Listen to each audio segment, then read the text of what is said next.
Ay, ay, ay. Uy, en este caso ya vamos a tomar con pinzas la situación porque aparentemente Alemania está dando un ultimátum de guerra a los rusos. Y no me lo estoy inventando. Ha salido al frente el propio ministro de Exteriores a comentar esto. El ministro de Exteriores ruso ha salido a responderle a Alemania porque ha decidido salir al frente Pistorius a decir que, bueno, básicamente los alemanes deberían empezar a disfrutar de este verano que se viene, porque escuchen esto, según lo que están diciendo los alemanes, es el último verano en paz. Esto significa entonces que se viene un conflicto. Alemania se declara en guerra, evidentemente, pero ¿saben cuál es el problema? Que no sabemos contra quién, o mejor dicho, no tienen las agallas de decir contra quién.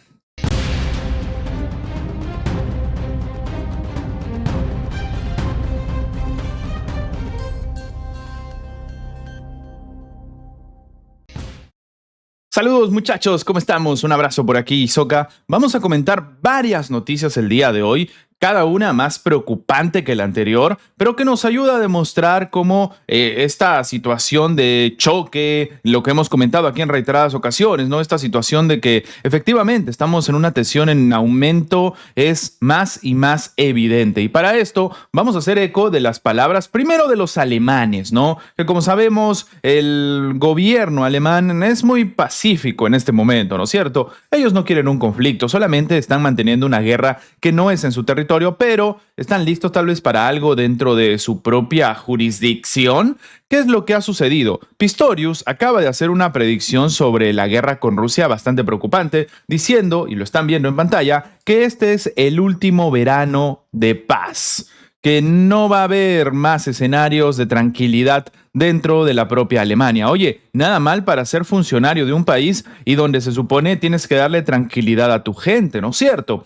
¿Por qué un funcionario que se supone ha sido elegido y está trabajando por la salud, el bienestar, la tranquilidad del pueblo, sale a hacer declaraciones como estas? Eso para algunos es una demostración de que en el gobierno alemán se han visto entre la espada y la pared a la hora de hablar de la guerra y ya no queda más que simplemente mantener un conflicto armado, porque si no, no tiene sentido el hacer este tipo de declaraciones y preocupar demasiado a tu propia ciudadanía, a tu propia gente. Si no, claro, ¿para qué rayos haces este tipo de declaraciones? Así que lo que se está comentando es que se viene un conflicto entre la OTAN y Rusia y esto va a empezar antes del 2029. ¿Se acuerdan que lo comentábamos, no? Muchos decían, efectivamente, te invito a mi primera guerra mundial. Esto va a suceder aproximadamente entre el 2029 y 2030, que es donde se ha calculado que supuestamente los europeos van a tener suficiente armamento como para empezar una guerra directamente con los rusos. Y claro, el conflicto armado que en este momento vive Rusia con Ucrania va a servir para que, bueno, al menos los ucranianos no van a ganarle a Rusia, pero contienen el crecimiento de la administración de Vladimir Putin. Era lo que se intentaba vender en todo momento, o al menos lo que se decía, que supuestamente Europa se iba a poner de acuerdo para armarse hasta los dientes. Lo cierto es que ni siquiera se han podido poner de acuerdo para al menos darle un apoyo económico a los propios ucranianos. Y la demostración de todo esto ha sido como los 140 mil millones de dólares que supuestamente le iban a entregar a Zelensky ahora han quedado completamente rezagados. Y esto gracias a la corrupción que se vive en Ucrania. Pero volviendo al tema, en este caso de las declaraciones del gobierno alemán, esto es lo que ha declarado Boris Pistorius, que para quien no sepa, no es un amigo, ¿no? De repente del canciller alemán Friedrich Merz, no es un loquito que le han dado cabida en una declaración ahí frente al propio Bundestag. No. Es el ministro de Defensa alemán. Y aquí vamos a ser honestos. Oye, algo debería saber el ministro de Defensa alemán, ¿no es cierto? Algún tipo de información debe tener este señor para hacer este tipo de declaraciones tan alarmantes. Y sí, efectivamente, esto lo ha comentado en una entrevista con el Frankfurter Allgemeine Zeitung, publicado el día sábado. El ministro ha sostenido que los expertos militares y los servicios de inteligencia pueden estimar cuándo Rusia se habrá básicamente reforzado, cuándo hasta el punto de poder lanzar un ataque contra un estado miembro de la OTAN en el este. O sea, en la cabeza de ellos, Rusia no solamente está ganando la guerra a Ucrania, sino que se está reforzando tanto que en cualquier momento se viene un ataque contra los aliados europeos. Siempre hemos dicho que esto podría ocurrir a partir del 2029. Sin embargo, ahora hay quienes afirman que esto es concebible incluso en el 2028 y algunos historiadores militares creen que hemos tenido nuestro tiempo y, según ellos dicen, su último verano en paz. Increíble pero cierto, se está jugando con la Tercera Guerra Mundial. No debemos dar la impresión de que la OTAN no puede defenderse. Sí que puede. Dispone de un considerable potencial de disuasión, convencional y por supuesto también nuclear. En cualquier caso, estamos con fuerzas armadas listas para el combate, pero sí, necesitamos equiparlas mejor. Increíble pero cierto, ya nos está hablando de defender a Ucrania, de apoyar a Zelensky, de calcular acciones sobre el propio gobierno corrupto en Ucrania, sino en una guerra directa entre la OTAN y Rusia. Por otra parte, también refiriéndose a los expertos militares, ha señalado que la guerra del futuro será una guerra con armas combinadas que van a involucrar obuses, tanques, aeronaves, así como el ciberespacio y sistemas aéreos no tripulados. Cuando el ministro de Defensa de un país europeo como Alemania empieza a hablar de cómo va a ser la guerra en el futuro, nos demuestra que es parte de una agenda obvia, de una agenda masiva, y evidentemente la administración rusa iba a responder. Sí, el Kremlin ya ha respondido a las palabras del ministro de Defensa alemán sobre directamente una guerra con Rusia. O sea, ¿estamos locos? Estamos hablando de un escenario de confrontación donde ya se habla sin pelos en la lengua y de cara a la propia ciudadanía que le está entregando dinero a Zelensky en este momento y que le han vendido el cuento de que, bueno, mejor que mueran los ucranianos a que moramos nosotros, a que se muera nuestra gente, a que la guerra contra Rusia se viva, por ejemplo, en algún país europeo, como es el caso de Alemania. Pero si ahora me sale a decir el propio funcionario que se viene una guerra contra Rusia y que evidentemente Alemania va a participar, significa que todo lo que se ha vendido de una supuesta defensa en Ucrania no ha dado resultado. Y la cantidad de dinero que se le ha dado a los ucranianos no ha servido tampoco para nada. Y de nuevo, es dinero de la propia gente. Así que en este caso ha salido al frente el señor Dmitry Peskov, portavoz del Kremlin, a comentar esto, ¿no? Asegurando que Rusia no tiene partidarios de la confrontación con la OTAN, que Rusia no está calculando lanzar un ataque frente a la Alianza Atlántica, a pesar de que sale un funcionario de alto nivel a decirle a todos los alemanes que se preparen para la guerra,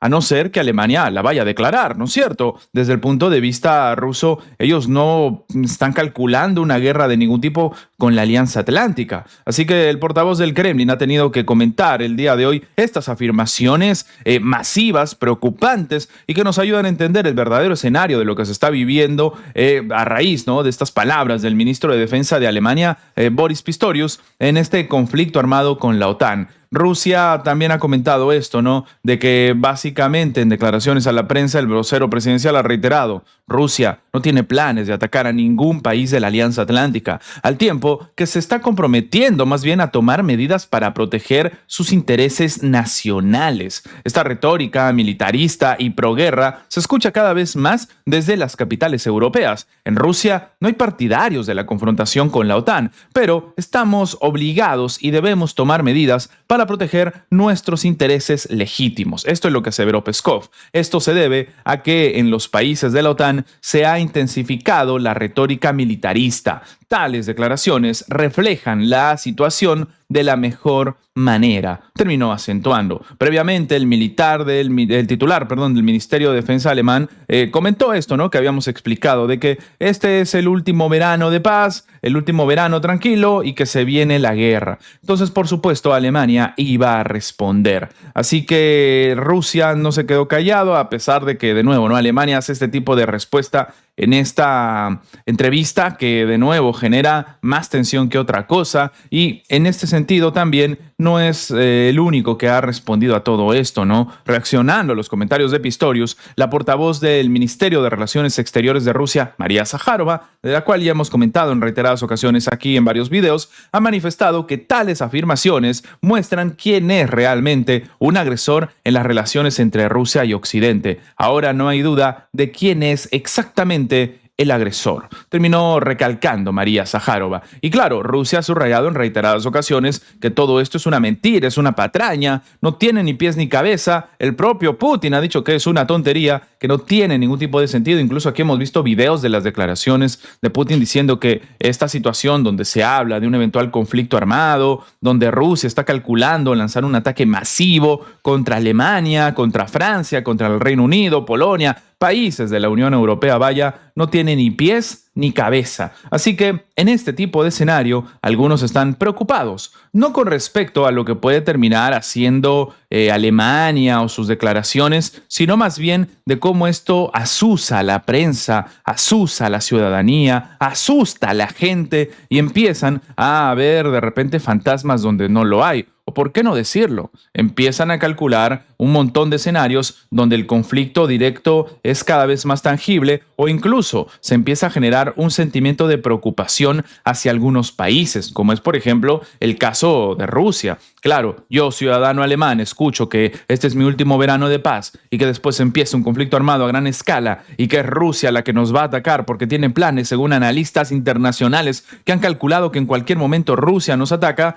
Claro, yo personalmente empiezo a tener cierto temor y empiezo a ver de manera diferente a los propios rusos. Y entonces si me dicen que se necesita dinero para contener la guerra, para que los ucranianos sigan aguantando y que esto no se viva en Alemania, por ejemplo, evidentemente lo voy a terminar haciendo. Me están intentando convencer con un discurso agresivo que va al choque y que por eso la propia administración rusa ha demandado, ha denunciado en reiteradas ocasiones. Una raya más al tigre a lo que está pasando en Alemania y que para algunos es la clara demostración de que el escenario es mucho peor de lo que algunos medios de comunicación intentan vender. Algunos dicen que no, que está todo bien, que no va a pasar nada, cuando la realidad es que al menos desde el punto de vista de Occidente se está buscando acciones mucho más agresivas.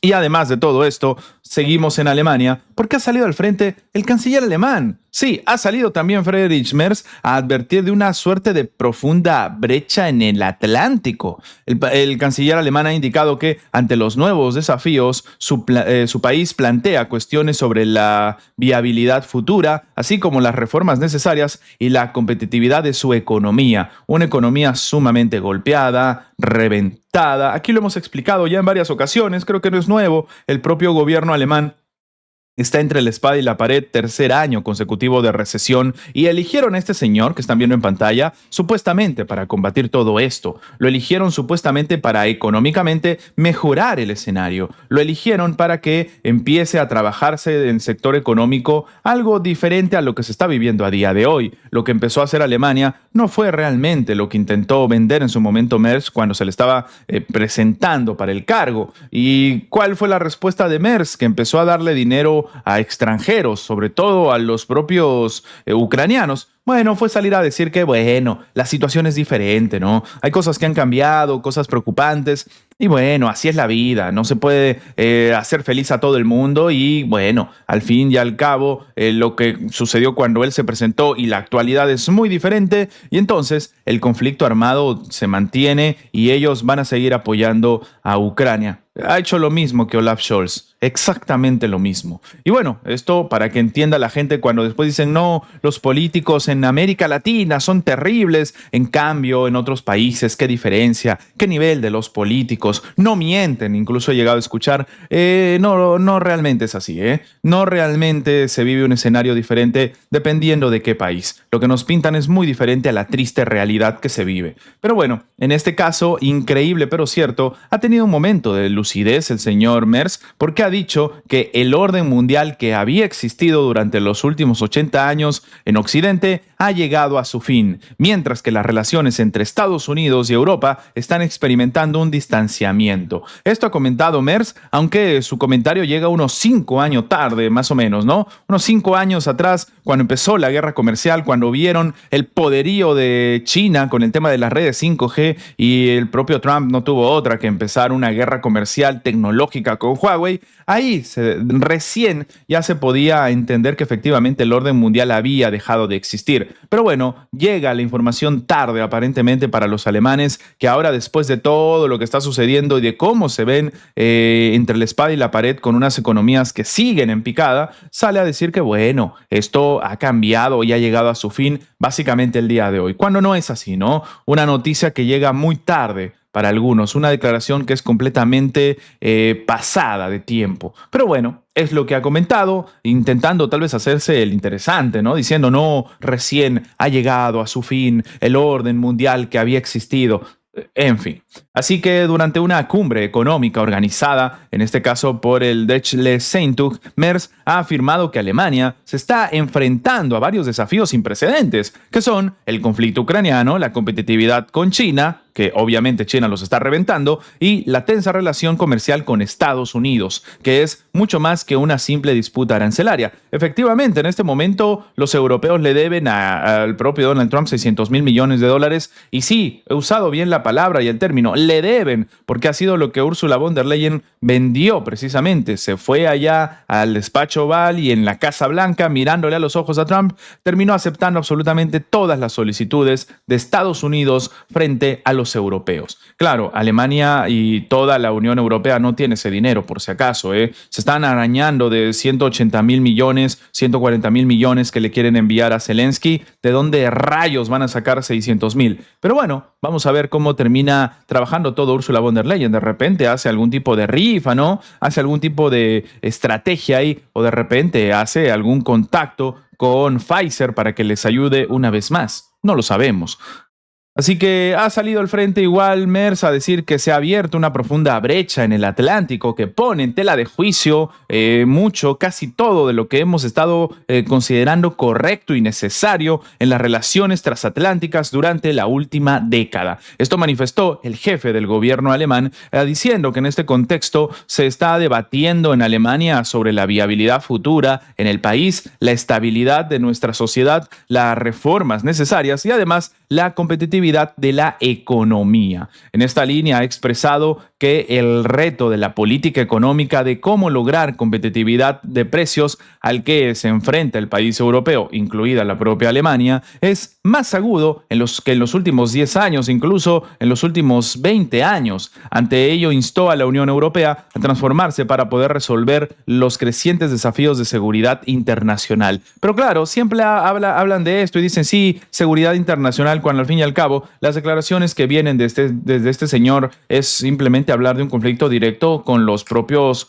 rusos, que no les intentan vender algo diferente. Y lo llamativo es que no, ahora todo está muy agudo, no es como hace 10 o 20 años, no, ahí sí estábamos en la gloria, ahora es diferente. Bueno, la diferencia de la Alemania de hace 10 años es que tenía acceso a diferentes recursos energéticos económicos gracias a sus relaciones con Rusia. Y después salieron a decir, no, bueno, sí, cometimos un error, basamos nuestra economía en buenas relaciones con Rusia. ¿Cuál es el error si lo hicieron para mantener el nivel económico y poder ayudar y salir adelante con su propio pueblo? Al fin y al cabo, todos estos países, lo hemos dicho aquí, solo velan por intereses particulares. Entonces, a la hora de golpear a Rusia, se golpearon ellos mismos en la cara y no interesó para nada la ayuda o más o menos el nivel económico que pudieron haber tenido las mismas personas. Pero bueno, sale entonces el señor Friedrich Merz a decir que ha llegado a su fin el orden mundial que había existido en 80 años, cuando esto ha sucedido hace ya demasiado tiempo atrás, cuando él ni siquiera era el canciller. Increíble, pero cierto. Así que bueno, así está la situación. Saludos a todos los que están presentes, a los que van llegando, un abrazo también.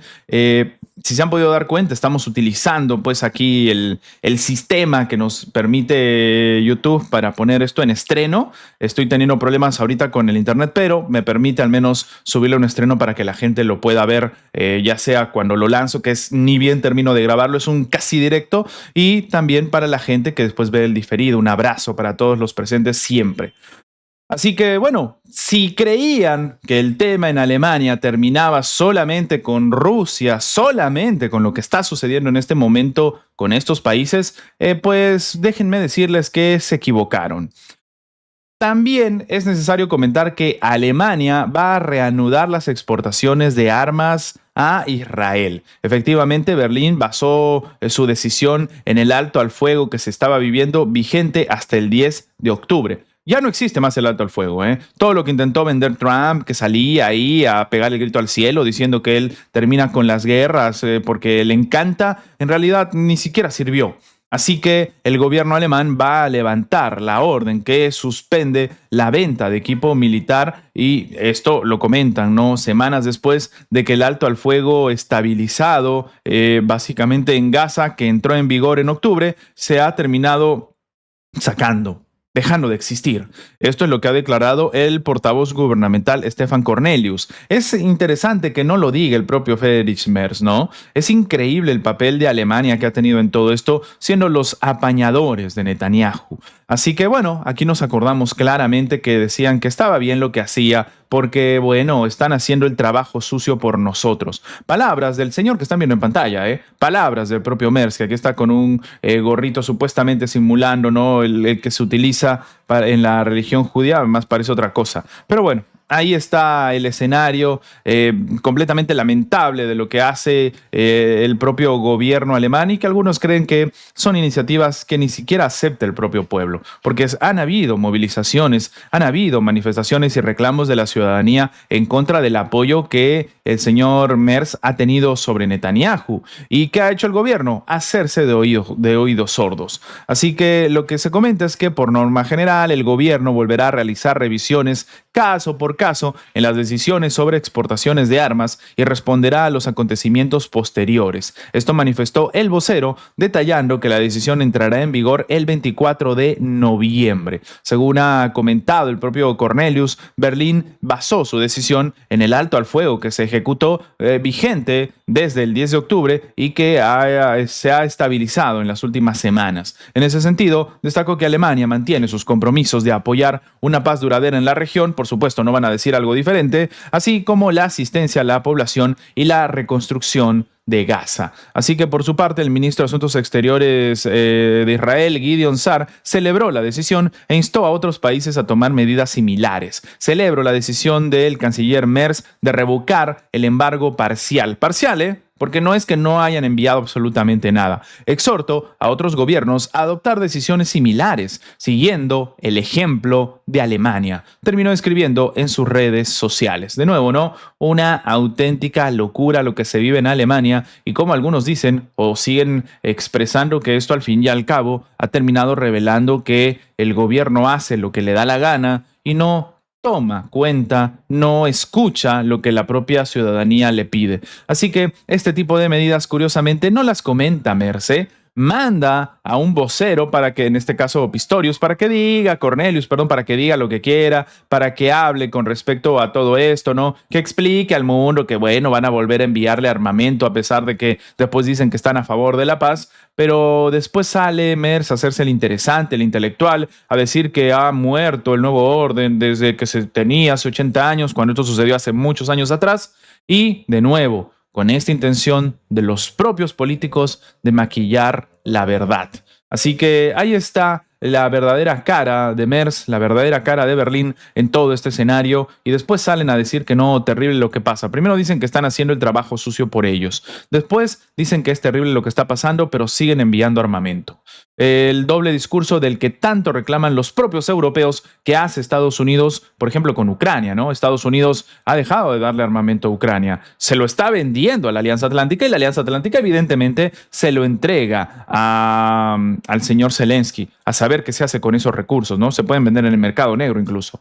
Pero a lo que voy, muchos europeos se quejan porque Estados Unidos en realidad no está apoyando a Ucrania, solamente está vendiendo el armamento. Bueno, pues lo mismo sucede con Alemania. Hacen exactamente lo mismo en este caso con Israel. Salir a decir que no están apoyando a Israel, pero oye, solamente le dan el armamento. Algunos dicen que es el karma, otros dicen que es ironías de la vida o poesía pura. Lo único cierto es que efectivamente Alemania sigue en el ojo de la tormenta y las acciones que está tomando el gobierno no demuestran necesariamente que todo vaya a ser mejor, que todo lo que intentó vender Merz sea diferente.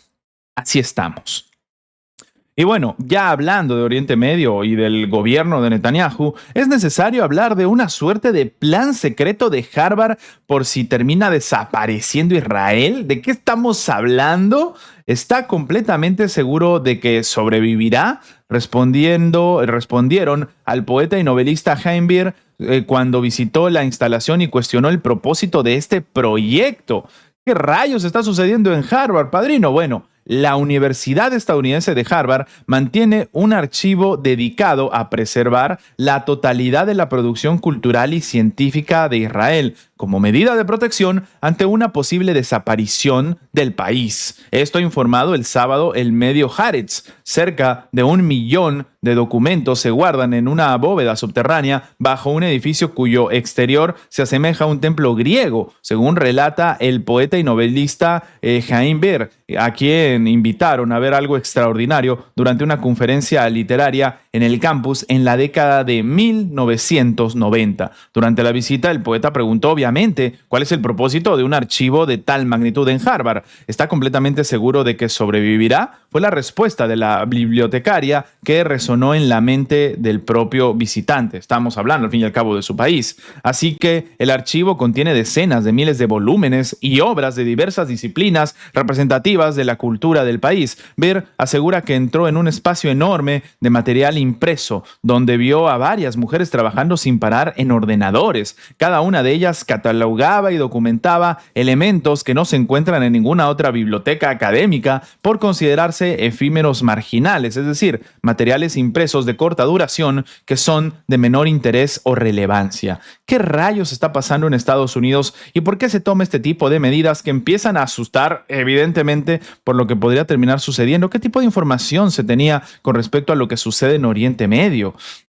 Es bastante llamativo. Lo que comenta el propio escritor es que había folletos de sinagogas, boletines informativos de kibbutz, panfletos conmemorativos para soldados caídos, banderas de Simchat Torah, anuncios y material de campañas políticas. Estos eran algunos de los documentos que vio quien lo describió como un sistema de memoria alternativo. Según el poeta, la Universidad de Harvard considera que cada pequeño elemento es un valioso documento que refleja los cambios producidos en la sociedad, el idioma, la política y en la religión israelí a lo largo de todos estos años. En caso de algún tipo de crisis nacional, su independencia respecto a las instituciones gubernamentales les confiere mayor seguridad.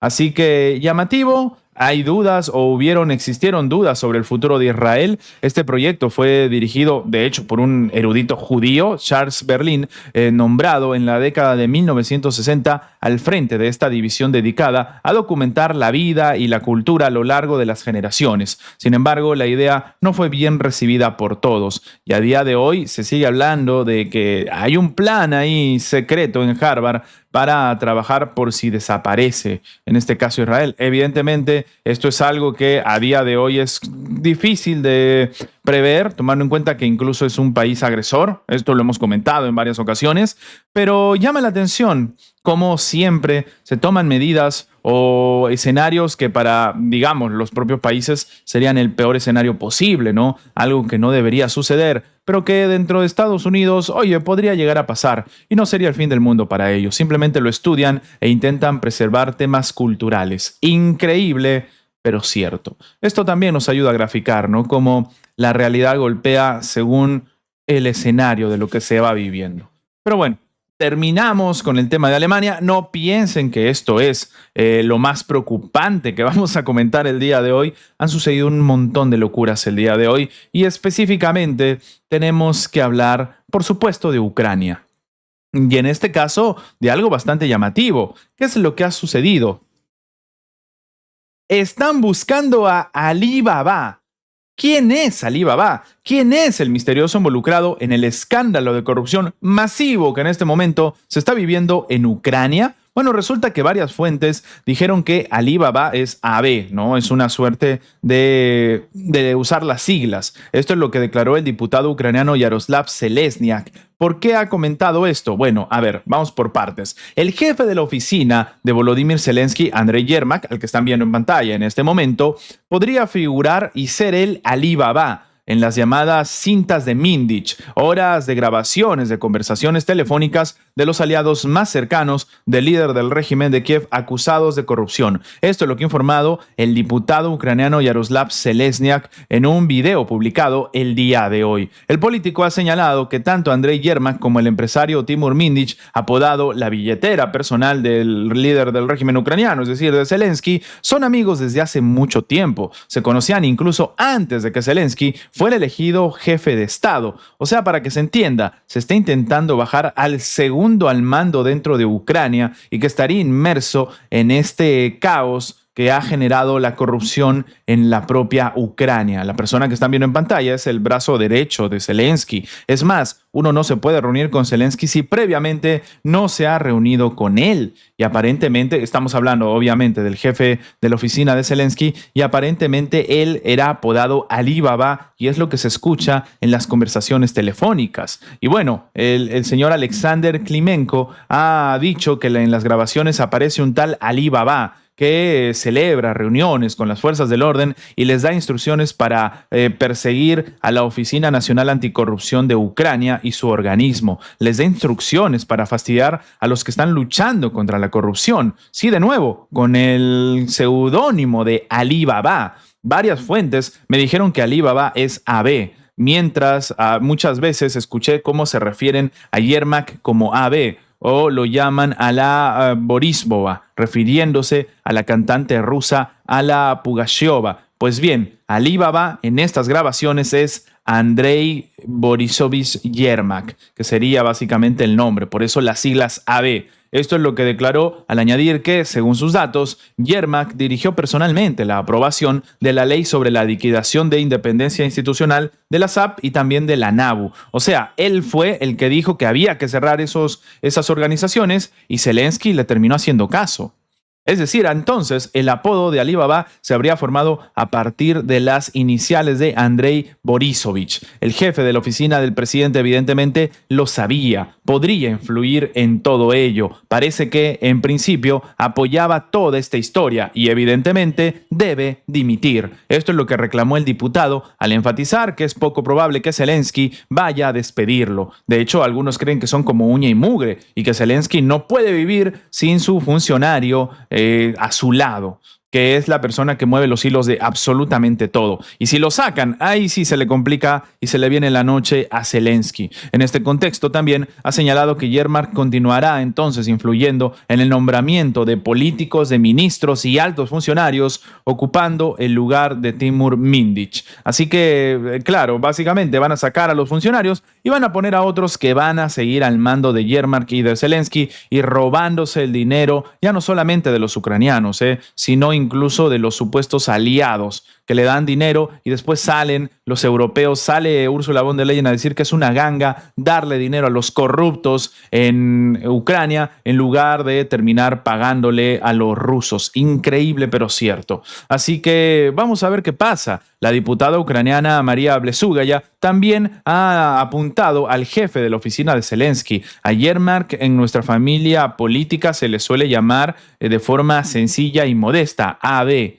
Pero detrás de estas iniciales, aparentemente obvias, se esconde su nombre clave completo, Alla Borisova. Y bueno, no sé por qué existe esta tradición ni qué tiene que ver aquí la cantante. Terminó escribiendo en sus redes sociales. Así que el mega escándalo de corrupción está golpeando ahora, cada vez se está acercando más y más a Zelensky. Cada vez está más cerca de la imagen de Volodymyr Zelensky. Y para algunos, esta es una clara demostración que se le viene la noche a Zelensky. De repente el día de mañana amanecemos con un Zelensky que se ha fugado o que está siendo investigado, o un Yermak que va a terminar comentando absolutamente todo. Vamos a ver qué pasa y vamos a ver si se mueve o no a Yermak, porque de nuevo, si no lo mueven, significa que la presión que se está intentando ejecutar no ha sido suficiente. Y si lo mueven, Zelensky se queda sin su brazo derecho, se queda sin la persona que ha estado haciendo acciones incluso tan complicadas como lo acabamos de leer, como cerrar las agencias anticorrupción en Ucrania, que no han servido para nada, correcto, pero que estaban empezando a ser incómodas y han desmontado absolutamente todo esto. Y claro, algunos dicen que no por gusto se ha desmontado esto, que quien ha decidido hacer el golpe han sido precisamente los estadounidenses. Han sido precisamente los países que le han dado la mano a Zelensky y ya se cansaron de tenerlo en el poder porque no está dando resultados. Así está la situación, ¿eh? Es más grave de lo que parece. Y no solamente eso, porque incluso le han preguntado a Zelensky sobre el escándalo de corrupción que le salpica, que le perjudica enormemente. Y bueno, él ha respondido. Y su respuesta ha sido bastante... me gustaría que lo escuchen primero para que entiendan. Primero, el líder del régimen de Kiev, Volodymyr Zelensky, reconoció durante su visita a París, porque sí, se ha reunido incluso con Macron, acusado en un escándalo de corrupción, ha reventado todo el sector energético y Macron lo recibe con los brazos abiertos. Bueno, el chiste se cuenta solo, ¿no? Ya sabemos lo que está haciendo Macron. Pero durante su visita a París ha hablado con respecto a las medidas actuales contra la corrupción en Ucrania y ha admitido que no son suficientes. Esto en medio del mega escándalo relacionado al descubrimiento de este esquema de corrupción en el sector energético del país que salpica lo más probable y lo más llamativo, ¿no? A su entorno más cercano, a la gente que se suponía estaba a su lado. Así que hablando ante la prensa en la capital francesa, el propio Zelensky le preguntaron si se ha tomado bastantes medidas para limpiar el sistema de gestión de la corrupción. Y él ha dicho, no, no son suficientes, seguiremos con las acciones necesarias. Listo, ya está, no dijo más. Increíble, pero cierto. Lo único que ha hecho es responder que efectivamente la lucha contra la corrupción en su país no es suficiente. Ya está. Listo. Siguiente pregunta. Increíble, pero cierto. Así que no le sorprenda si este escenario sigue haciéndose más y más grande y las medidas siguen siendo en contra de Zelensky y siguen jugándole una mala pasada. Y claro, a todo este complicado escenario de lo que se está viviendo, tal como lo hemos dicho, se supone que Zelensky iba a dar algún tipo de declaración interesante o al menos hablar o deslindarse incluso, ¿no?, de lo que sucede en el tema de la corrupción. Y lo único que ha dicho es que no se está luchando contra la corrupción como se debería. Ya está, ala, a chuparla. Esa es su declaración. Increíble, pero cierto. Y bueno, por supuesto, ¿no? Si ya tuvo la reunión con Macron, ha salido al frente Macron a lanzar un dardo en contra de Donald Trump tras reunirse con Zelensky. Ha salido envalentonado el presidente que tiene menos aprobación en el viejo continente, ¿eh? Cuidado, el presidente francés Emmanuel Macron ha lanzado una crítica contra Donald Trump después de la reunión que ha tenido el día de hoy en París con el propio Zelensky. Observo que en otras democracias, no por ello menos importantes, donde los candidatos afirmaron que todo se resolvería en 24 horas y que tal vez no deberíamos apoyar a Ucrania, el choque con la realidad puede cambiar la situación. Terminó afirmando Macron en una rueda de prensa citado por el medio Le Figaro. O sea, ha atacado a Donald Trump diciendo que claro, qué fácil es cuando es candidato decir cosas y no cumplirlas. Bueno, como él nada más, ¿no? Pero bueno, durante su campaña electoral, Trump efectivamente, ¿no?, había dicho en reiteradas ocasiones que iba a resolver el conflicto en 24 horas. Después se puso como a regatear, a decir, bueno, no 24, 48, 72. Bueno, empezó a hacer ahí una gimnasia mental que no tiene ni pies ni cabeza. Sin embargo, luego afirmó que su promesa había sido sarcástica. Argumentó que la situación es más difícil de lo que la gente puede llegar a imaginar. Además, el mandatario francés también instó a seguir apoyando a Kiev para modernizar sus fuerzas armadas. La regeneración del ejército ucraniano es un compromiso con nuestra seguridad colectiva, terminó diciendo. Además, Macron ha mencionado el suministro de drones, interceptores de drones, bombas guiadas y compromisos de producción, así también como la adquisición de nuevos sistemas de defensa aérea que se van a desplegar en territorio ucraniano a partir del 2026. Este acuerdo demuestra el compromiso de Francia de situar su excelencia industrial y tecnológica en el corazón de Ucrania y de Europa, terminó enfatizando. Además, desde Moscú han subrayado en reiteradas ocasiones su disposición de una solución pacífica del conflicto, denunciando el papel negativo de los países europeos que siguen patrocinando al régimen de Kiev y suministrándole armas y municiones. Porque sí, damas y caballeros, esto es lo que tristemente está pasando. Dentro de todo este escenario de confrontación aparecen países como Francia a intentar vender un escenario diferente o a quitar el foco de la crisis que se está viviendo en su país, intentando apuntar a otros, ¿no? Y en este caso ha apuntado directamente contra Donald Trump. El chiste se cuenta solo, tomando en cuenta que puede decirle lo que quiera Trump, pero lo cierto es que los propios franceses están gastando su dinero comprándole arma a Estados Unidos para entregársela a Zelensky. Increíble, pero cierto.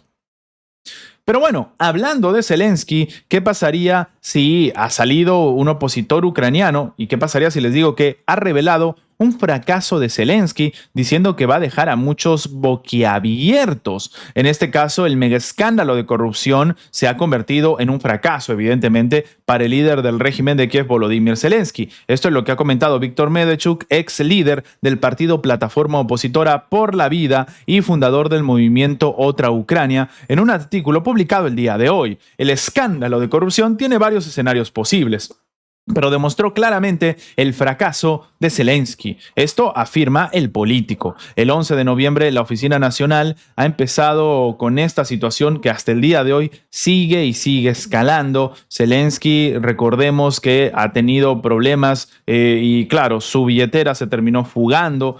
Curioso, ¿no? Como conocido como la billetera de Zelensky habría orquestado este esquema de corrupción y supuestamente Zelensky no sabía. Además, Zelensky ha impuesto sanciones precisamente al empresario Mindich y a su principal financiador, Alexander Zuckerman, mientras que en una entrevista con Bloomberg aseguró que el presidente de un país en guerra no puede tener amigos. O sea, ahora se hace el que no, con mi billetera no nos llevamos bien. Increíble, pero cierto. ¿Cómo exonerar de toda sospecha a una persona ilegítima cuando, primero, se trata de su círculo íntimo, segundo, no fue Zelensky quien descubrió y divulgó las pruebas de su actividad delictiva, y tercero, fue el Führer de la droga quien previamente intentó controlar la organización que desenmascaró al grupo de Mindich? Solo una persona con retraso mental podría creer que Zelensky no tenía nada que ver con esto, y la rapidez con la que él delató a quienes lavaban su dinero dejará a muchos boquiabiertos. Son palabras bastante fuertes, pero son las que ha comentado Medvedchuk. Según el analista, tras quedar claro que era él quien dirigía a Mindich y su equipo, Zelensky perdió toda la independencia que le quedaba. El escándalo de corrupción obligó a sus supervisores a elegir o someterlo por completo a un control o derrocarlo. Así que Zelensky ha quedado bloqueado, ha quedado completamente, como ya lo habíamos comentado aquí, ¿no? Apartado, separado. Ahora, los principales socios, los principales del entorno de Zelensky que movían los hilos, se han quedado sin trabajo, básicamente. Y claro, lo más llamativo es que algunos de ellos, a los que Zelensky incluso sale a ponerles sanciones, ya no se sabe ni siquiera dónde están. Ya no se sabe ni siquiera exactamente qué ha pasado con ellos. Y atentos con esto, porque ya lo hemos comentado antes. Las acciones, las medidas, los cálculos geopolíticos que se hacen a raíz de todo esto siguen apuntando a que esto es una raya, no una raya más al tigre, un rayón, algo que está siendo ya demasiado incómodo. Y bueno, Fox News acaba de decir que Zelensky podría haberse aprovechado de este esquema de corrupción, el cual ha sido revelado en estos últimos días. La cadena ha calificado la crisis a la que enfrenta el propio Zelensky a la más profunda de toda su carrera política, diciendo que está demasiado cerca de Zelensky como para argumentar que Zelensky no sabía nada. Así que el líder del régimen de Kiev podría haberse aprovechado de fondos transferidos al extranjero procedentes de este esquema de corrupción en el sector energético que ha sido revelado por la Oficina Nacional Anticorrupción de Ucrania. Esto es lo que ha reportado Fox News citando a exfuncionarios ucranianos, Cuidado con esto, sigue saliendo más y más información y ahora son los medios de Occidente, ya no solamente las propias oficinas anticorrupción, las que están empezando a analizar todo esto, a sacar información adicional que no es una buena noticia para Zelensky. De acuerdo con el medio, ahora el líder ucraniano se enfrenta a la crisis más profunda después de que se revelara que miembros de su círculo más cercano eran las figuras principales del esquema de lavado de dinero. Según un exfuncionario ucraniano, Zelensky también es parte del problema, que mucha gente ya ha empezado a criticar, ¿no? Aquí también habíamos visto, no sé si lo han visto en videos anteriores, cómo incluso ha salido la ciudadanía a reclamar para que se vaya Zelensky. Han salido a reclamar, a hacer manifestaciones por la terrible corrupción que se vive en Ucrania. Así que, bueno, esto también llama la atención. La gente no está con Zelensky, por más de que él intente venderlo diferente.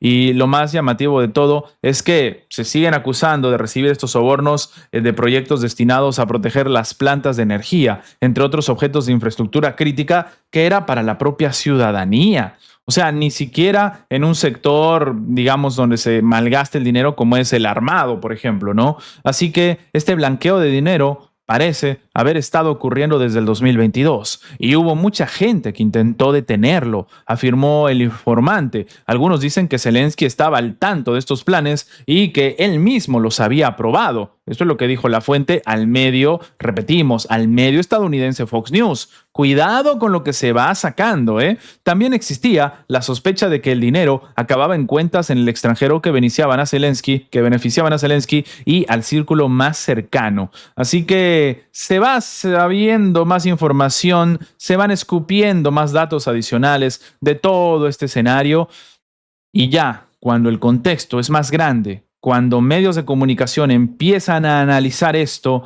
ya prepárense, ¿eh? Prepárense porque ya muchos están diciendo que se viene la noche.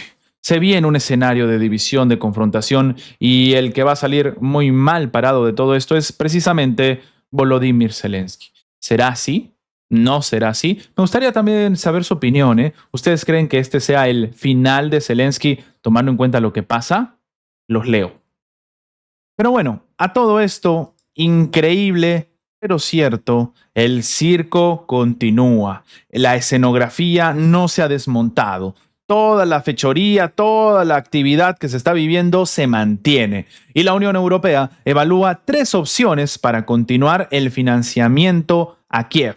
Sí, la presidenta de la Comisión Europea, Ursula von der Leyen, ha precisado que tiene tres vías que no son mutuamente excluyentes, por lo que pueden combinarse o secuenciarse. Increíble pero cierto, se está manteniendo el apoyo a pesar de todo. La Unión Europea entonces ha propuesto financiar a Ucrania con una subvención de 90.000 millones de euros o un prestamito respaldado por deuda del bloque comunitario si los países europeos no pueden aprobar un plan para otorgar este préstamo de reparación financiado por los activos rusos congelados. Es increíble que se hable de un préstamo de reparación cuando todavía ni siquiera ha terminado la guerra, ¿no? Y es increíble que Europa esté tan preocupada por aprobar envíos de dinero cuando se sigue investigando la participación de Zelensky en todo esto. De acuerdo con una carta dirigida a los líderes de los Estados miembros por la propia presidenta de la Comisión Europea, Ursula von der Leyen, el bloque comunitario analiza tres opciones para financiar a Kiev. Los Estados miembros le darían al menos 90.000 millones de euros en subvenciones para el 2026 y 2027. Se contraería deuda conjunta de la Unión Europea para emitir un préstamo increíble, o sea, que se presten el dinero o que se utilicen los fondos rusos congelados para otorgar un préstamo de reparación. Así que le ha dicho a los países, ustedes elijan, o nos endeudamos, o sacan de sus recursos, o le robamos a los rusos. Increíble, pero cierto, cómo se está amenazando a los países miembros de la Unión Europea para darle dinero a un corrupto. Esto es una locura. Hemos identificado tres opciones principales: apoyo financiado por los Estados miembros mediante subvenciones, un préstamo con recurso limitado financiado mediante préstamo de la Unión en los mercados financieros o un préstamo con recursos limitado vinculado a los saldos de efectivo de los activos inmovilizados. Esto afirmó von der Leyen en la carta. No obstante, en un documento adjunto a la misiva, la presidenta de la Comisión Europea, también del Consejo Europeo, ha precisado que las tres opciones no son mutuamente excluyentes, pueden combinarse o secuenciarse. Dada la urgencia de la situación, la variada complejidad de las opciones y la necesidad de comenzar los desembolsos para el segundo trimestre del 2026, cualquier opción seleccionada podría señalarse como transitoria y de duración limitada. Esto es lo que reza el documento citado por Reuters. O sea, una locura, una locura. O te endeudas, o sacas de tu dinero, le dejas de dar dinero a tu gente, o bueno, le robamos a los rusos. Total, ya que estamos, ladrón que le roba al ladrón, nomás le faltó decir increíble. Las necesidades financieras de Kiev son también alarmantes, por si acaso. No piensen que son $5, que son 5 pesos. 5 soles. Cuidado, Los medios detallan que, según el documento, de los 135.700 millones de euros necesarios para el periodo 2026 y 2027, Ucrania necesitaría más o menos unos 83.400 millones solamente para el ejército, o sea, para seguir perdiendo la guerra, y 52.300 millones para otro tipo de gastos. ¿Cuáles son estos gastos? ¿El bolsillo de alguno? No lo sabemos, no lo dicen. Las necesidades serían mayores en el 2026, alcanzando un total de 71.000 millones de euros y menores en el 2027, ascendiendo a 64.000 millones de euros. ¿Por qué se necesita menos en el 2027? Nos ponemos nuestro gorrito conspiranoico y empezamos a decir que ya se está calculando que el conflicto va a terminar el próximo año. Recordemos que hace un momento, al inicio, habíamos comentado que Alemania dice que es muy probable que los propios rusos empiecen un conflicto armado en este momento contra la Alianza Atlántica mucho antes del 2029, 2028, 2027. Entonces, si esta situación es así, no necesariamente por Rusia, puede ser por Europa o por la propia OTAN, podría empezar un conflicto todavía mayor. Bloomberg señala que el impacto de las subvenciones se situarían en un 0,16 a 0,27% del Producto Interno Bruto de los Estados miembros de la Unión Europea. De igual modo, detalla que cualquier préstamo de la Unión Europea requeriría que sus miembros proporcionen garantías jurídicamente vinculantes, incondicionales, irrevocables y a petición. O sea, para que se entienda, si yo soy Alemania y le quiero dar no sé, 100.000 millones, puedo solicitar el préstamo a la Unión Europea, pero me tienes que dar de garantía algo palpable. Tengo que ver cómo rayos te voy a cobrar si no cumples con lo solicitado. Increíble, pero cierto. Pero claro, como von der Leyen dice que es urgente, ha instado a los países a tomar la decisión con rapidez y expresó esperanza de que se alcance un compromiso en la próxima reunión del Consejo que se va a celebrar en diciembre. Vamos a ver si el espíritu navideño vuelve estúpidos a la mayoría de países que no quieren enviar el dinero y que ya han dicho que prefieren gastárselo en su propia gente. Porque otro tipo de estrategia no me imagino. Otro tipo de escenario para entregarle dinero a los ucranianos, tomando en cuenta el escándalo de corrupción que ha reventado precisamente en noviembre, para después hacer una reunión en diciembre, no le encuentro el sentido. Y además, hablemos de números un rato. Desde que empezó esto en febrero del 2022, Estados Unidos y la Unión Europea han congelado más de 300.000 millones de dólares en activos rusos estatales, todos congelados. Según la Comisión Europea, unos 209.200 millones de euros de estos activos se encuentran en el bloque comunitario, la mayoría de ellas depositados en la financiera belga Euroclear, la cual ha sido congelada, como hemos dicho, y que depende de Bélgica liberar para dársela a los ucranianos, algo que Bélgica ha dicho que no está dispuesta a hacer, porque después la mayoría de inversionistas y capitales importantes en el mundo van a ver a Bélgica como un sitio que no es viable para hacer negocios. Van a ver a Bélgica como un sitio donde no se toman en cuenta las reglas del juego y ahí, sinceramente, no conviene hacer inversiones. Así que este escenario pinta todo de cuerpo entero, sobre todo a los europeos, donde hay tres opciones de Ursula von der Leyen y las tres son, si me preguntan a mí, nefastas. Pero bueno, hablando de escenarios nefastos, no crean que solamente en la cabeza de von der Leyen se puede hablar de un escenario complicado. No, no, no. También en la Alianza Atlántica, un país de la OTAN ha empezado con ejercicios militares cerca de la frontera con Rusia. Cerca de 2.200 efectivos y 500 vehículos militares participarán en estos ensayos. Así que los ejercicios de artillería Northern Strike 225 han arrancado el día de hoy en el polígono Rovajärvi, esto en el norte de Finlandia. Finlandia sigue tomando iniciativas y acciones complicadas, vamos a dejarlo así. Y bueno, en esto se comenta, ¿no? Esto lo están haciendo aproximadamente a unos 100 kilómetros de la frontera con Rusia. Cerca de 2.200 efectivos, 500 vehículos militares participarán en este simulacro anunciado con antelación por el ejército finlandés, que también informó que contarán con una batería de lanzacohetes pesados de Polonia. Sí, estamos hablando efectivamente de Finlandia, el mismo país que empezó a darle un folleto a su gente para decirle qué hacer ante un eventual conflicto nuclear, a darles pastillas de yodo, a decirles que tienen que tener una mochila con todo lo necesario y si pueden tener un refugio o donde esconderse, que sea con alimentos no perecibles. O sea, el mismo país donde los propios políticos hicieron una simulación de que estaban siendo atacados y se metieron en una suerte de búnker y ahí tomaban decisiones. Ese es el país, esa es la realidad de Finlandia. Ese es el escenario que querían vivir, para eso se metieron a la Alianza Atlántica. Bueno, de nuevo, lo hemos comentado, muchas de estas acciones, medidas, pueden parecer menores, chiquitas, irrelevantes, incluso si me presionan, si me exigen, pero siendo completamente honestos, son situaciones preocupantes. Son situaciones que nos demuestran un escenario mucho más grave todavía. Son situaciones que al fin y al cabo nos terminan enseñando que la crisis, la tensión va en aumento. Esta frase, ¿no?, de que no hay peor ciego que el que no quiere ver, efectivamente se demuestra en todo lo que estamos viendo en los últimos días, en las últimas semanas. Así que al fin y al cabo, Finlandia, con un ejercicio menor evidentemente, pero con acciones que van sumando una y a una, empiezan a explicar que efectivamente esta es una situación de tensión muy grande.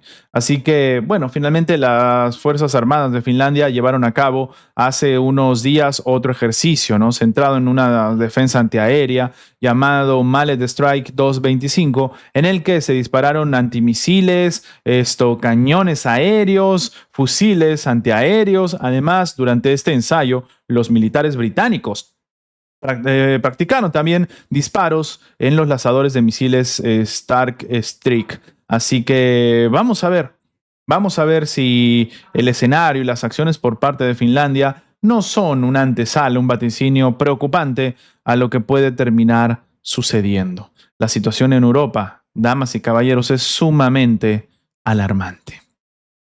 Pero bueno, así estamos. Y bueno, ahora sí.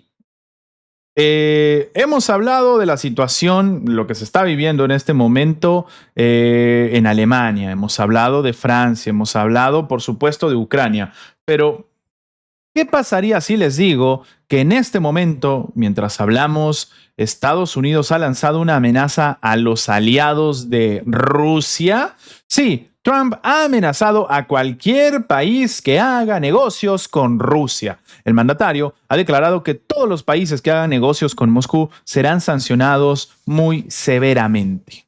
Así como lo acaban de escuchar, el presidente Donald Trump ha amenazado con sanciones a todos los países que hagan negocios con Rusia. El mandatario se expresó de esta manera cuando le preguntaron sobre una posible ley del Congreso de Estados Unidos que termine presionando a Rusia. He oído lo que están haciendo y por mí eso está bien, terminó contestando. De acuerdo con sus palabras, la iniciativa legislativa sería muy dura y le impondría sanciones contra cualquier país que haga negocios con Rusia. Pueden añadir a Irán a eso. Yo lo sugerí. Terminó diciendo el inquilino en la Casa Blanca. Y esto llama la atención porque ¿qué pasó Donald Trump? No era que las sanciones que le habían impuesto a Rusia eran tan masivas que Rusia iba a desmoronarse, que no iba a aguantar ni siquiera 1, 2 o 3 meses con las sanciones. Y bueno, la respuesta de Rusia es que, oye, déjalas un año y ya hablamos en un año para que veas que no sirvieron de nada. Increíble, pero cierto, parece que no estaba tan desconectado de la realidad lo que dijo o la respuesta que tuvo el Kremlin con respecto a Trump. Así que en este caso también se comenta, ¿no? Se ha informado de la discusión sobre la legislación propuesta por el propio republicano Lindsey Graham, el cual hemos comentado en amplias ocasiones, cómo sus discursos son cada vez más criticables, vamos a decir así. Y bueno, el demócrata además, Richard Blumenthal, también han estado hablando de esto, de esta legislación calculada por ambos y que permitiría a Trump imponer aranceles secundarios de al menos un 500% a países como China, la India y Brasil que continúan comerciando con Rusia. Asimismo, contempla un aumento de los aranceles de 500% o más para las importaciones restantes de Estados Unidos procedentes de Rusia. 500%, ¿eh? Así que a finales de octubre, el líder de la mayoría del Senado de Estados Unidos, John Thune, había declarado que el proyecto de ley sobre la implementación de las nuevas sanciones económicas de Estados Unidos contra Rusia se ha puesto en pausa por el Congreso porque sigue estando presente como una posible medida y que lo más llamativo, al final se terminaron adoptando sanciones que no han servido para nada y aquí lo que ha hecho el presidente estadounidense es hacer exactamente lo mismo que en su momento criticó de Biden, el tema de las sanciones, los aranceles sobre Rusia, que al fin y al cabo terminan, como también dicen muchos, ¿no? Empujando a Rusia a los brazos de China y a la India a los brazos también de Rusia. Así que las acciones, sanciones, cálculos, recontracálculos por parte de Estados Unidos no han dado resultados y más bien le han reventado en la cara al propio presidente estadounidense. Hay muchos que creen que es una revelación de que efectivamente esto no ha tenido el impacto esperado. Y de hecho, el Kremlin también le ha respondido, por si acaso, esta nueva amenaza económica del propio Donald Trump. Y claro, Trump dijo que iba a tomar estas medidas severas, terribles, para quienes mantengan negocios con Rusia. Así que ha salido al frente Dmitry Peskov a comentar el día de hoy las recientes declaraciones de Donald Trump, quien dijo que apoyaría un proyecto de ley que prevé imponer sanciones severas a cualquier país que mantenga negocios con Rusia. Miremos los detalles de la posible legislación. Por supuesto, tendríamos una actitud sumamente negativa al respecto, terminó aseverando el portavoz. Trump declaró que le parece muy bien que el Congreso apruebe una ley que presione a Rusia. Sin embargo, la búsqueda de las nuevas sanciones rusas también son complicadas, ¿no? Lo hemos comentado en anteriores videos. Salió el secretario de Estado de Estados Unidos, Marco Rubio, a decir que no sabe qué más hacer, qué sanciones adicionales meterle a Rusia, que ya se quedaron sin cosas que sancionarle a Rusia. Y bueno, ahora lo que tocaría sería sancionar a los aliados de Rusia, a ver si sirve de algo, porque las sanciones que se están viviendo en este momento no están ejecutando ningún tipo de presión y no están dando ningún tipo de resultado. Así que Rusia lo tiene muy claro, ha dicho que vamos a ver qué pasa, tendríamos una actitud sumamente negativa al respecto, pero tampoco es el fin del mundo, ¿no? Rusia ya está acostumbrada a ser la nación con más sanciones en la historia de la humanidad. Esto no es algo nuevo, no es algo, digamos, que nos sorprenda, pero sí que llama la atención, ¿no? El hecho de que ha durado tan poco lo que intentó vender el presidente estadounidense. El mismo que dijo que las sanciones eran increíbles, que las sanciones estaban demostrando que Rusia iba en breves a negociar porque eran unas sanciones que le dolía mucho poner, que esperaba que sean las últimas sanciones contra Rusia. Ahora sale y le dice que le parece muy bien que se le pongan más sanciones. De nuevo, se intenta vender una cosa, pero a veces son tan malos mintiendo que se olvidan realmente de lo que dijeron en el pasado. Y una clara demostración de estas son las palabras del presidente estadounidense.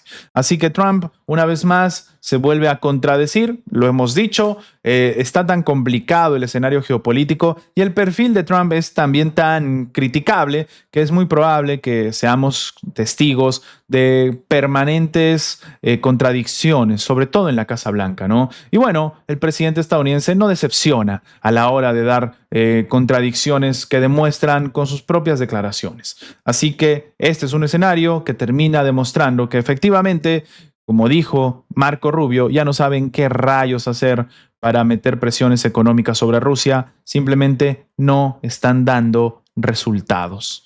Me acuerdo cuando decían que el grupo de los BRICS no servía para nada. El gran fracaso de Rusia y China lo llamaron, el grupo de los BRICS. A día de hoy se ha demostrado que el grupo de los BRICS ha servido para muchas cosas, pero para la que más ha servido ha sido para mantener a Rusia a flote a pesar de las sanciones. Qué dolor de cabeza es a día de hoy el grupo de los BRICS. Y sí, curiosamente, las sanciones que está calculando ahora Estados Unidos buscan directamente atacar a ellos, al grupo de los BRICS. ¿Por qué? Porque no es porque le compren a Rusia nada más, ¿eh? No crean parte de ese discurso. Hay que presionar al grupo de los BRICS porque han demostrado un poderío económico que ha dejado por los suelos incluso la imagen y los propios datos del G7, que se suponía era una reunión de las principales potencias para decidir el rumbo del mundo y que a día de hoy no han servido o ya no sirven para nada. Entonces, hay una pugna geopolítica importante y por supuesto Estados Unidos quiere meter presión con eso. Y bueno, ahora nos vamos hasta Bangladesh a comentar algo bastante preocupante. Han condenado a muerte a la ex primera ministra precisamente de Bangladesh. Estamos hablando de Sheikh Hasina, que fue declarada culpable por crímenes de lesa humanidad. Un tribunal de Bangladesh ha condenado entonces el día de hoy a muerte. Se acabó a la ex primera ministra del país tras de ser declarada culpable de 5 cargos penales por crímenes de lesa humanidad. La exmandataria fue juzgada en ausencia por haber ordenado la represión de las protestas estudiantiles en julio y agosto del 2025, que resultó en la muerte de aproximadamente 1.400 personas. Por eso decíamos que era algo sumamente preocupante. Dentro del mismo proceso, ha sido también condenado por orquestar y permitir atrocidades el antiguo ministro del Interior y el ex inspector general de la policía. Hasina dimitió y abandonó el país en agosto de este año en medio de los disturbios que aquí habíamos comentado, ¿no? Completamente violentos, para finalmente refugiarse en la India. La política criticó el veredicto por revelar la descarada y asesina intención de figuras extremistas dentro del gobierno interino de derrocarla como la última primera ministra elegida bangladesí. En su opinión, el tribunal fue amañado y establecido por autoridades que no tienen un mandato democrático. Pero bueno, poco después de su dimisión, Hasina acusó a Washington de orquestar la revuelta en su país por haber rechazado ceder una isla que proporciona control sobre el Golfo de Bengala. Podría haber seguido en el poder si hubiera renunciado a la soberanía de la isla de Saint Martin y hubiera permitido que Estados Unidos dominara el Golfo de Bengala. Esto afirmó en una carta. ¿Cierto o no? No hay forma de saberlo, pero sí es necesario que se sepa que la revolución de colores es una de las formas favoritas de Estados Unidos de meterse en los asuntos internos de otros, ¿no? De nuevo, no hay cómo probarlo de momento. Son cosas que también, sinceramente, con el tiempo se saben, pero acaba de ser condenada a muerte. Entonces, lo repetimos, ella está en la India, pero no puede ni pisar, evidentemente, Bangladesh sin tener consecuencias masivas, ¿no?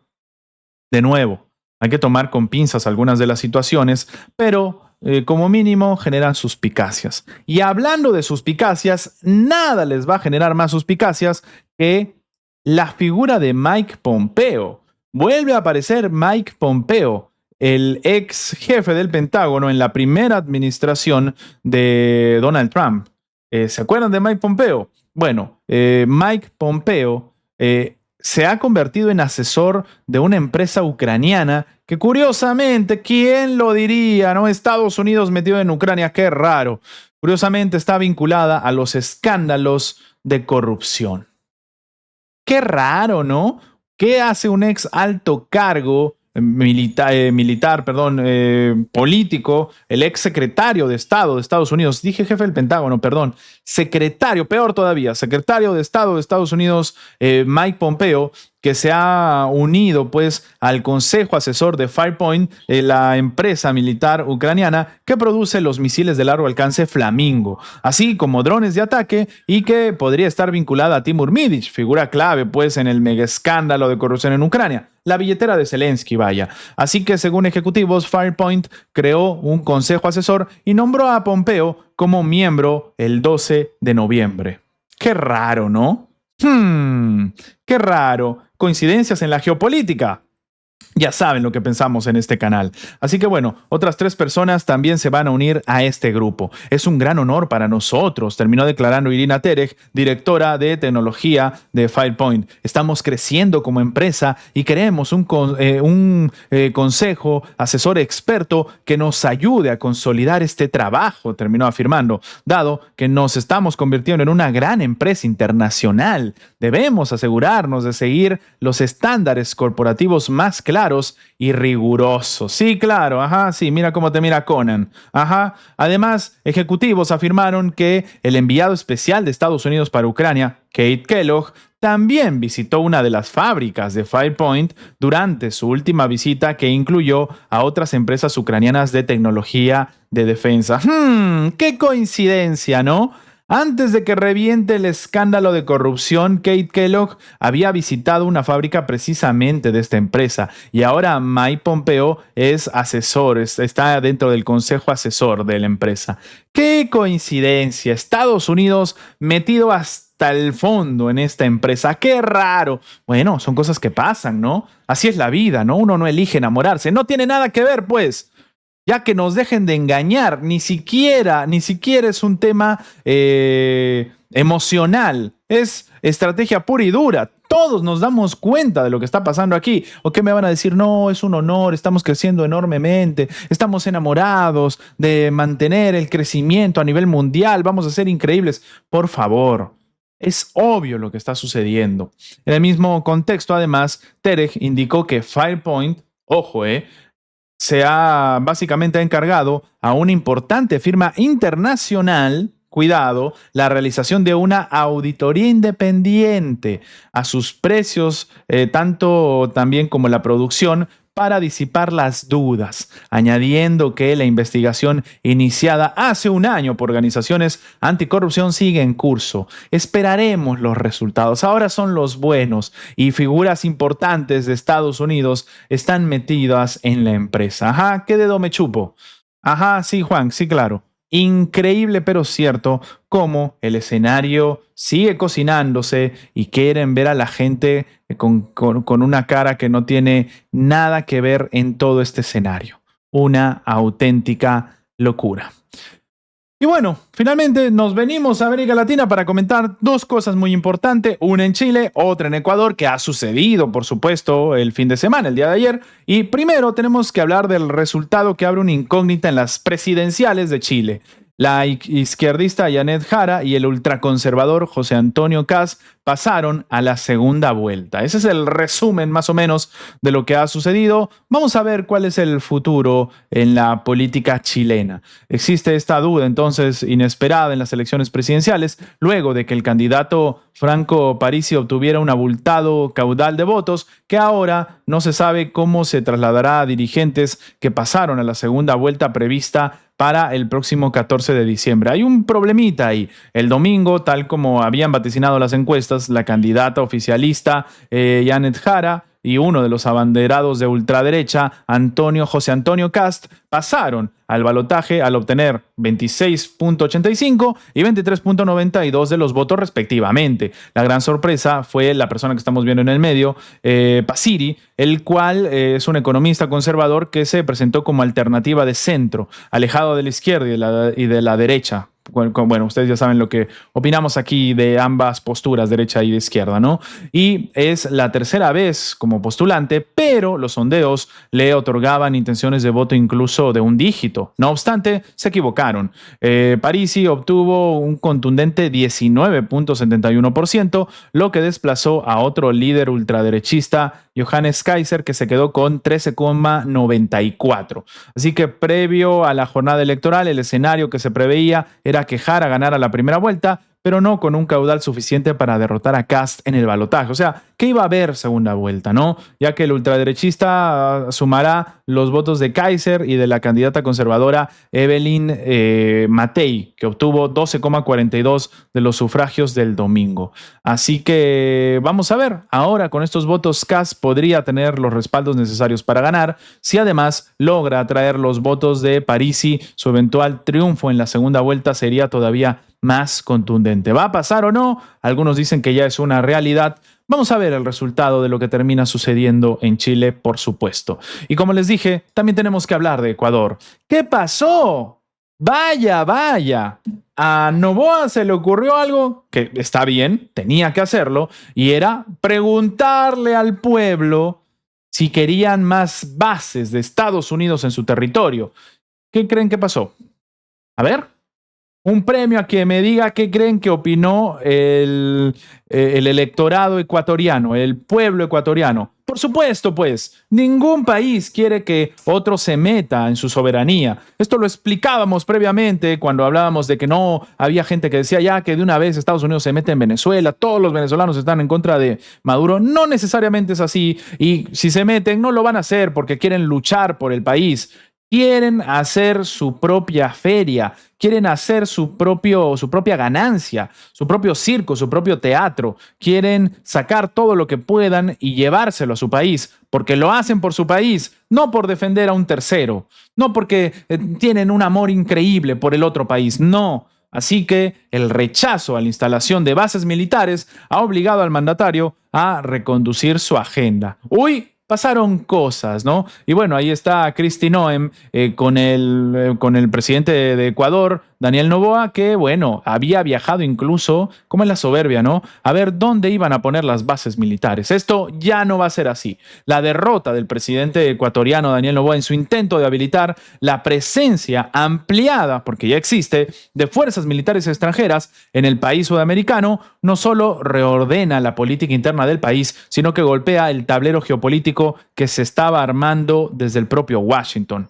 Los principales dolientes fuera del gobierno ecuatoriano son, por supuesto, la secretaria del Departamento de Seguridad Nacional, Kristi Noem, y el ecosistema de empresas de seguridad privada surgido en torno a Blackwater, que ya se estaba calculando, ya estaban metidos, que veía en la grave crisis de violencia una oportunidad para reinsertarse con fuerza en Sudamérica. Así que este rechazo mayoritario de la ciudadanía trunca, de momento, los planes de la administración del presidente Donald Trump de más o menos convertir a Ecuador en una suerte de laboratorio hemisférico de cooperación de seguridad avanzada, justo cuando arrecia su política de agresión contra varios gobiernos de la región. Intentaron meterse y el público, la gente, la ciudadanía le dijo, no.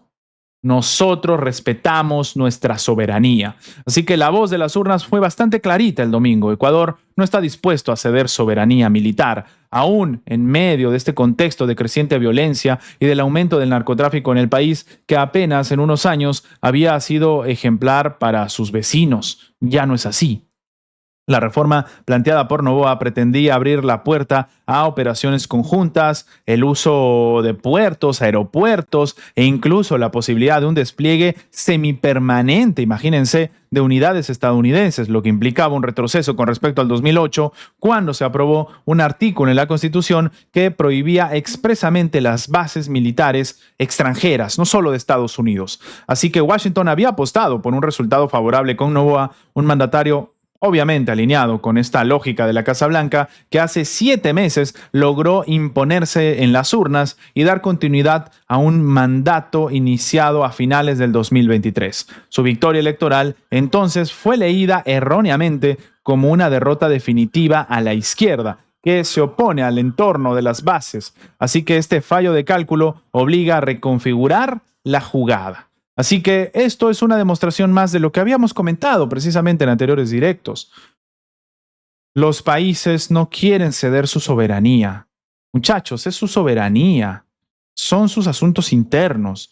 No quieren regalarle esto a ningún otro país. De hecho, la pregunta era no solamente si querían que Estados Unidos instale bases militares en su país, hablaba en general de que se metan fuerzas extranjeras, no necesariamente de Estados Unidos. Y la realidad ha golpeado en la cara de la propia estrategia en la Casa Blanca. Así que esa es la situación en América Latina. Han habido elecciones, han habido decisiones, algunas contrarias a lo que buscaba el señor Donald Trump y otras que todavía se quedan en un gran paréntesis esperando resultados de la segunda vuelta. Así que muchachos, esas son las noticias del día de hoy. Gracias a todos, un abrazo a los que nos acompañan el día de hoy. Vamos a estar aquí a la misma hora por el mismo canal, en directo o en diferido. Gracias siempre por estar ahí. Gracias por ser parte de este gran proyecto que ha sido mantenerlos informados. Seguimos adelante única y exclusivamente gracias a ustedes, al apoyo que le dan, al like, que nos ayuda a llegar a más personas, al fin y al cabo, como siempre lo digo. Y poco más que agregar. Gracias siempre por estar por aquí. Nos vemos el día de mañana con más noticias al respecto. Adiós.